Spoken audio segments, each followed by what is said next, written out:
दोस्तों पवन सिंह के live video आने के बाद अक्षरा सिंह का एक वीडियो काफी तेजी से वायरल हो रहा है, जिसे आप भी देखिए और अपनी राय कमेंट बॉक्स में बताइए।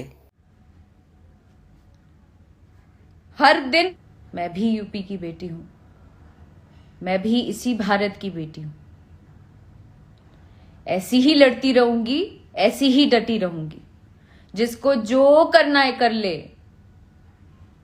और ये मन में कहीं से भी नहीं आना चाहिए कि गिर के। रुकिए दोस्तों, वीडियो की सच्चाई जानने के लिए वीडियो को पूरा देखिए। हटा लेना आप सभी लोग मन से। गिर जरूर जाएगी, लेकिन हिम्मत नहीं हारेगी, नहीं हारेगी। Thank you very much. मुझे सिर्फ यही बताना था और मैंने बता लिया, क्योंकि मेरे श्रोतागण को जानना ये बहुत जरूरी था।